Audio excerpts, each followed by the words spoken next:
Welcome to the My House Podcast, a show about the past, present, and future goings-on at the My House Youth Drop-In Center in Wasilla, Alaska, with your host, Michelle Overstreet. Hello, welcome to episode 100. This is our 100th podcast from the My House Podcast Network, if we combine all four podcasts. And so we're kind of celebrating that today. I'm your host, Michelle Overstreet, and today I am joined by the hosts of the Redemption Podcast, Juliah Barnett and Staci Yates. What? We're also joined by Justin Pendergrass and Kurt Hoenack from Diagnonsense and Mike Sission from My Voice. And of course, as always, our most excellent producer, Isaac Smoldon. You hear that, Justin? It doesn't matter what podcast we're on. I'm always the last person named. And just like... rightfully so. Yeah, and just like Diagnonsense, it's time to do housekeeping. The housekeeping is we're skipping that. We've released 100 episodes. Damn it, we're not skipping that. The housekeeping is that we've released 100 episodes, and you should go check all of our podcasts out because they're super awesome, and there's a lot of cool things that have released over the past year. Staci and Juliah have 2 whole seasons full of stuff on redemption. There's 28 episodes of Diagnonsense out right now, and there'll be another one next week. And My Voice has a ton of awesome client stories, including another 2-parter that is coming up over the next couple weeks. So listen to the podcast network. Although I guess, of course, you're already doing that if you're listening to this episode. If you're with us. Super informative housekeeping section. Yeah. Grab your crochet needles. Or keep on driving. Keep on driving. Yeah. One of the things that I feel really excited about with our podcast network is that I feel like we talk about on all of the podcasts, things that are not common in Alaska. I was just in Juneau last week, right, and there's not a lot of, we can't hardly get a conversation about human trafficking, and we've got 2 bills in the House and Senate that are designed to protect victims of trafficking. And so Here we are. We have a whole podcast dedicated to that. And so I'm proud of you. I'm so excited for what you're doing and the work that you're doing that pushes that agenda forward. And whoever would have imagined that a clothing line would be part of the awareness and engagement for our trafficking program. And the Diagnonsense guys, I love you. I don't know what you're talking about sometimes because I'm a little bit old school. But I learn a lot of random things. I do too. I feel like a more evolved person because of it. I feel like I can dabble in different topics. Yeah, you're super welcome for that. Yes, yeah. I'm super grateful. I love the fact that we don't have a lot of guardrails. We can talk about the things that come up. We can engage with different groups and organizations and people and issues, and we can hold space for everybody to have their own perspective. I feel like you do. I learn a lot from the Diagnonsense. Sometimes I learn about shows that I've never watched, or you shouldn't watch, Michelle. But the Powerpuff Girls, I completely missed the Powerpuff Girls. I don't know anything about the Powerpuff Girls. So sometimes it's stuff that's funny to me, but my 17-year-old daughter is like totally like, oh, Mom, that is awesome. Or, yeah, we got to check that out. So, and Michael, the stories that you're helping our clients tell are so powerful, right? Yeah. Yeah, they are. Crazy awesome. I mean, we had the story of the young man last month that was a 2-part story that covered over 12 years of relationship with him that I have had. And I had several people he talked about his time at Burchell High School and the people that supported him there. And I had several people from Burchell High School message me and say, you can't believe how it warmed my heart to hear his story of redemption and recovery, because we really thought that he wouldn't make it. We were really worried that he wouldn't make it. And for years, we've just thought, how is he going to get out from under this brutal addiction that led to homelessness and all these other things? And so it's pretty cool to have stories like that coming out. And I don't feel like we played a huge role necessarily in his recovery. He ended up leaving state and going to a residential treatment program outside Alaska. But he came back to say thank you to us. And it was just really powerful. And Michael, thank you for helping us share those stories, because I think that the community at large doesn't hear that. They don't hear those stories. Even our staff doesn't hear those stories a lot of times. That is correct. Right. Yeah. Yeah, it's a treat for me because I get to interact with them and help them. And when you're trying to get them from A to B and accomplishing goals, there's not a whole lot of time always for learning their stories. So a lot of those episodes, I'm hearing the story firsthand as they're telling it, which to me makes it even like more of an awesome experience. Because I'm experiencing it for the first time as well as the listeners. So very cool. I feel like that's a big theme across all the podcasts, is just bringing stuff to the light that doesn't get brought up, whether it's human trafficking or whether it's whatever Kurt's platform is that's going to get us deplatformed off of every streaming site that we're on. The Ninja Turtles. Justin's takes on the Ninja Turtles, which are very Cowabunga, dude. Very important. And in fact, maybe off the recording, we need to get Mike's take on our soft intro and what he thought of that new Teenage Mutant Ninja Turtle trailer, because I think we all have very passionate thoughts about the debacle that 2-minute long trailer features. Oh yeah, but I'll talk to you about it. Yeah, okay. I'm glad that Mike's on the same page. I'm clueless. It's okay. I'm gonna clip that out of context, and that one's gonna come back to bite you. It's just like with Josh Freifel. There's a lot of stuff that we have clips of, but that one's going on the soundboard, Julia. Hey man, that one's going on the soundboard. Never admit that you're clueless. I just show up and it all works out. I was just talking to a client and I just said, just do the right thing. Just keep doing the right thing. Every single decision you make, do the right thing. Sometimes it's painful. Sometimes it feels like you're getting ripped off. Just do the right thing. Just show up. And sometimes it's so hard. That's really one of the hardest things, right? Show up. Just show up. I was thinking about going around the circle, our round table / virtual round table, and maybe just going through everyone's favorite moment of the first 100 episodes of the podcast network, and can be a moment on your show or listening to someone else, or something that happened while we were not recording, or a certain guest that we brought on. I want to start with Kurt over in his StarCraft 1 briefing room setup that he's got going on the top left of our Zoom. Oh man, I don't know, Isaac. I like our episodes with our guests. Some of our moments with Josh Freifogel were great.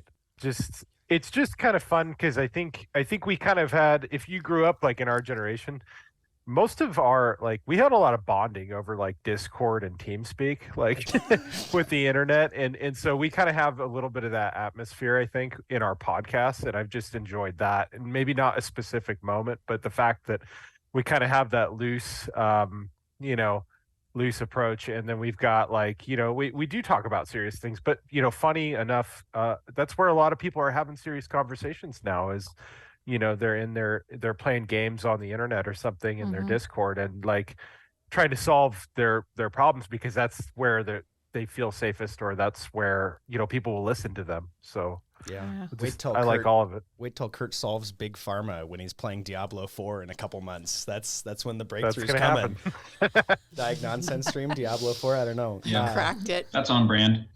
Staci, let's go to you.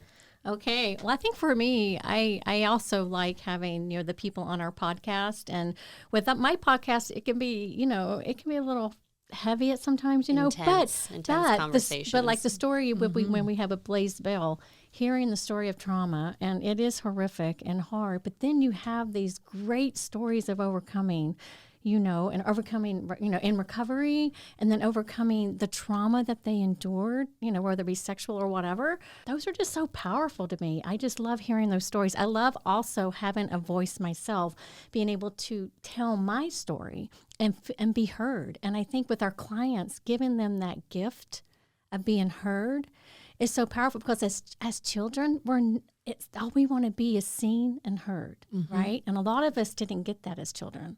And so giving people, I mean, I'm 55 and I now have the opportunity to be heard. Thank you, Michelle, for giving me that opportunity.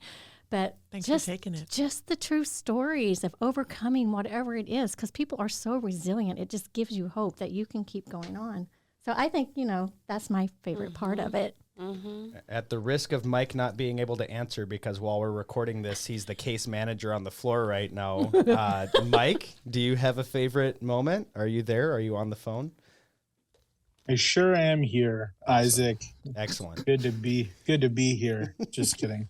I think that my favorite moment of the My Voice podcast, it was, I really think it's two parts. My most recent episode that I did with that 2-piece that's coming out here pretty soon, to hear the depth of what this specific client that is a part of our program went through firsthand was astonishing to me. I met her and worked with her as well as several other staff members did. And she talks about that as well. Certain actions she had and things that were special to her.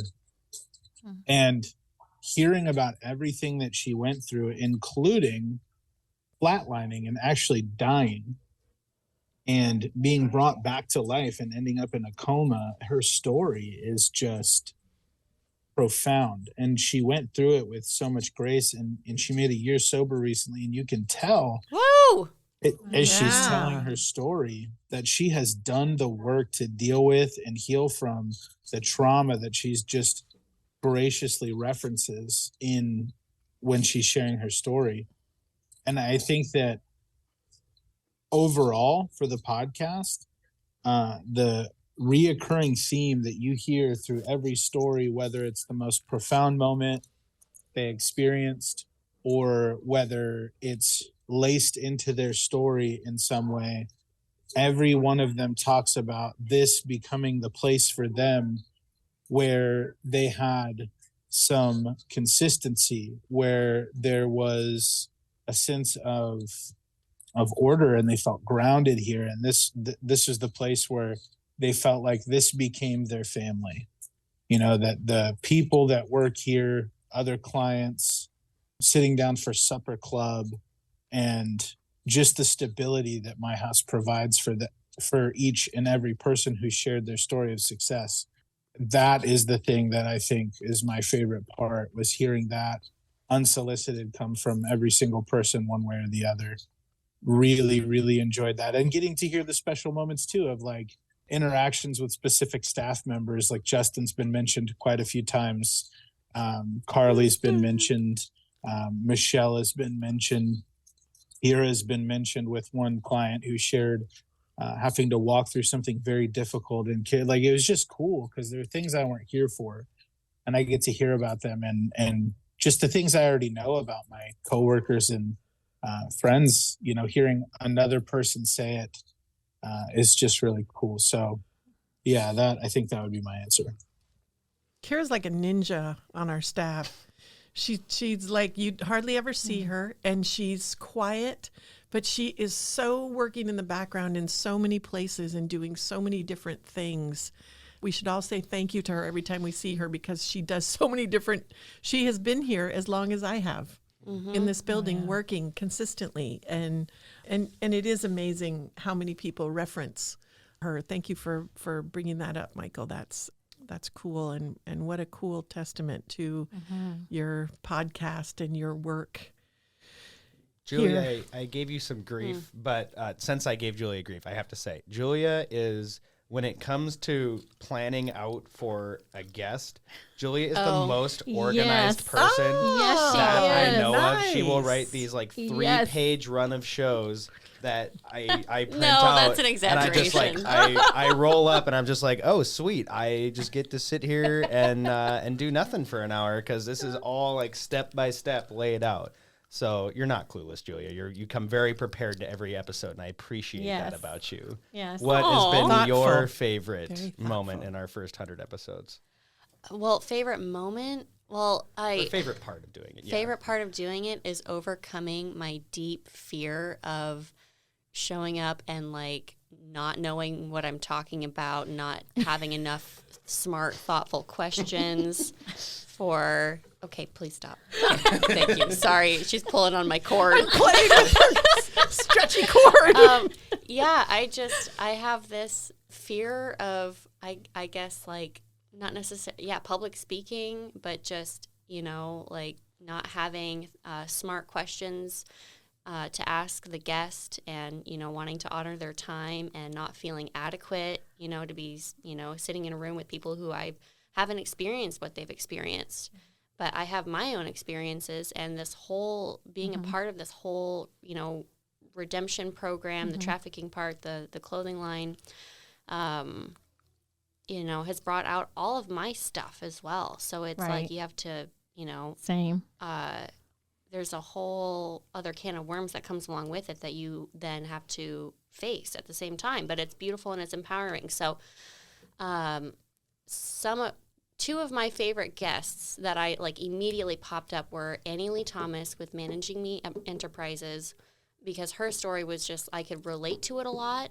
And I think that our audience can relate to a lot because it all has to do with identity. Right. And her just like, completely feeling like she had this whole story in her mind of the person that she was supposed to be her entire life. And then her body completely just shut down on her when she was at the top of her professional game. And then she ended up going from being the director of the hospital to being hospitalized and in the hospital. Right. And then all sorts of stuff. Just love that episode. And then I also thought that the Blaze Bell episode was amazing because she talked about her experience, her horrific experience being, sexually assaulted, and won't go into detail on that. But then the whole rest of her story with addiction and recovery. Right. That, all of our clients, or not all of our clients, but a lot of people can relate to. So that was so powerful. And, once again, I'm just grateful to be able to be a steward of those conversations. And I just want to say that there's no way I could do this podcast without you, and I wouldn't want to. I just think we just complement each other, and with your long run of shows, and it makes me feel more confident too, and what I'm doing and saying. But I so appreciate you and love you and love working with you. Can't wait to keep going on. Justin? Are you going to say that about me, Justin?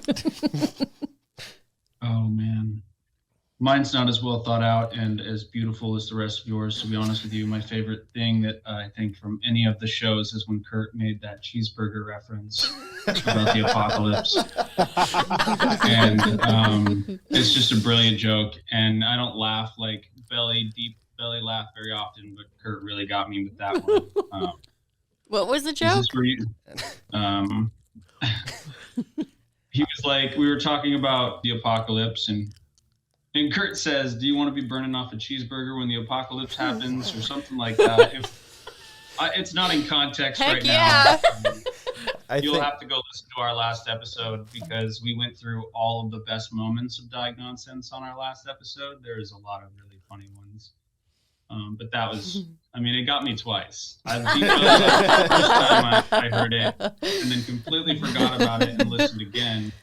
And it was just I enjoy hanging out with Kurt and Isaac and just, being guys talking about mental health and, kind of letting the conversation go where it goes and not having like really an agenda, because everything else and really what we do is so structured, and like, there's always, you got to do this, you got to go here, you got to do this. And I think it's the only time when me, Kurt, get to sit down and really just dive into mental health and not have an end to where we're trying to get to. So I enjoy it. That's a cool thought. Yeah, it is. Michelle? Isaac, you want to go first? I can go first. You'll probably wrap things up better than me. I just think that my favorite thing has been how much that I have learned thanks to all of you. I remember the first couple episodes that we recorded, I didn't really know what to expect. I mean, when it comes to editing and stuff, obviously, I had never really done anything quite as expansive as what we've set out to do here. But that was easy to adjust to. I just remember being in the first couple recordings of My Voice, or a couple episodes of Redemption, and just some of the things that our guests and our hosts and our clients have experienced. I just would have had no possible way of knowing or ever being able to even comprehend the depths that some people in our circle have gone to. And I just hope that in editing and listening back to everything, I've learned so much. I feel like I mean my lack of lived experience is so notable that it is a frequent meme on Diagnonsense where Justin and Kurt have to make up trauma for me related to artificial banana flavoring or whatever else. But I just feel like my world has opened a lot since we've started, and it's thanks to all of our wonderful hosts and all of our guests, and just learning more about what the organization does too. Sitting in and listening and talking with Michelle on the My House podcast, that was probably the best crash course I could have ever gotten for knowing what we do as an organization and who we are, who we serve. And then selfishly, just the fact that I have been able to weasel in with being a third member with Justin and Kurt is definitely my probably my favorite weekly thing, is that I just get to be involved in those conversations. Even though I don't have that much of a lived experience background, I still get to be in on those conversations and say my piece and also get to continue kind of learning about compassion, about mental health, about common experiences that we all go through no matter what our background is. So yeah, just really thankful for everyone that is recording with us today. Awesome. Thanks, Isaac. You're welcome. Couldn't do it without you. No, yeah. Literally. Yeah. No. None of this would be here. No. I think that's a really good point, Julia, because when we built the recording studio, I make the joke that I was kind of hoodwinked, because we built the recording studio and I was thinking we're going to record music and we're going to have clients come in and do all these things. And when we got it all done, my staff said, well, who are you going to hire to like do the podcast and stuff? And I was like, oh my God, there's a position associated with this, which means I have to come up with money to pay someone. And what does that look like? What kind of job description is that? I mean, podcast master, is it like a D&D dungeon master kind of, what are we talking about here?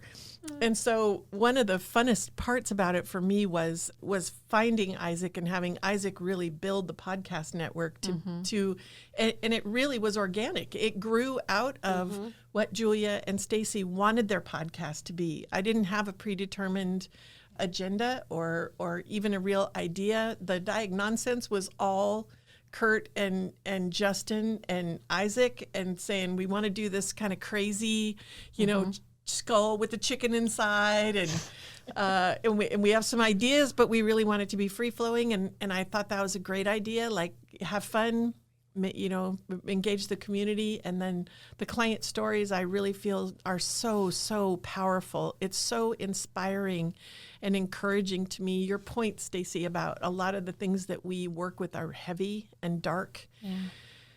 And difficult. I worry about Isaac getting peripheral trauma from listening to all of the different things that happen here, and That's legit. Right? There's peripheral trauma that happens. Like when Julia doesn't silence her phone before we start Sorry. recording. It's my timer to clock out so I don't get in trouble. That's brilliant.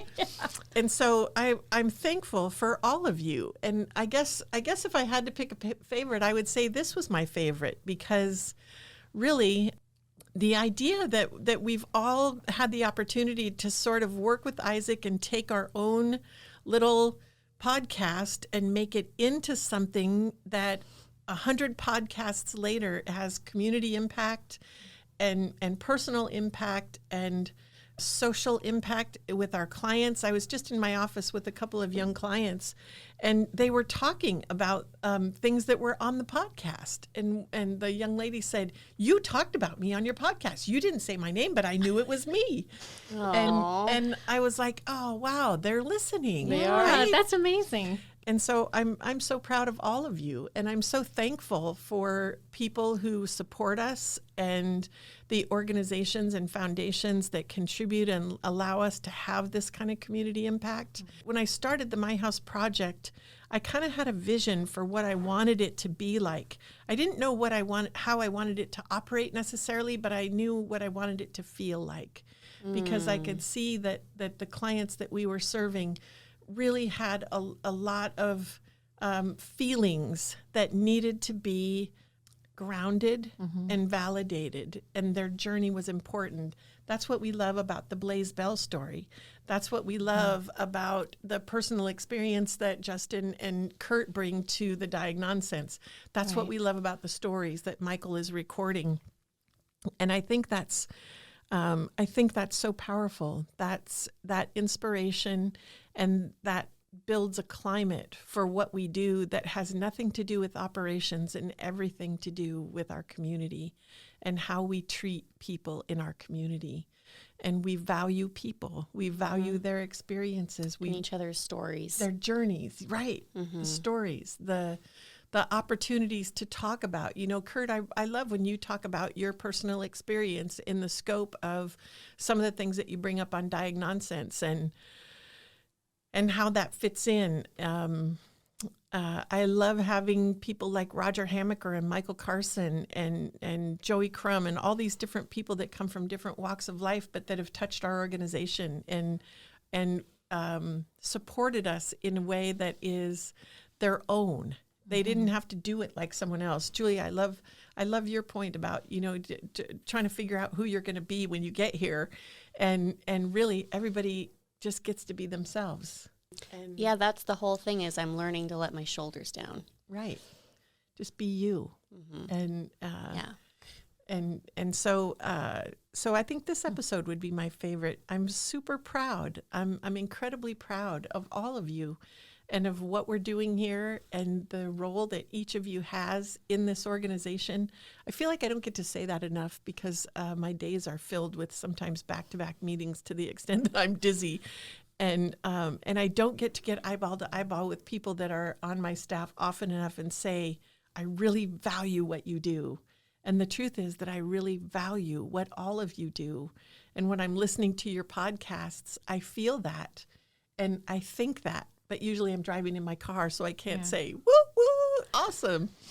But you just did. But I just did, right? Thanks, boss. Yeah, play it over and over. Make that into a soundbite. I'll make that into the soundbite. Yeah, Thank you. just have that. I'm so proud of everybody, and I'm proud of our clients that are brave enough to come on and tell their stories with Michael.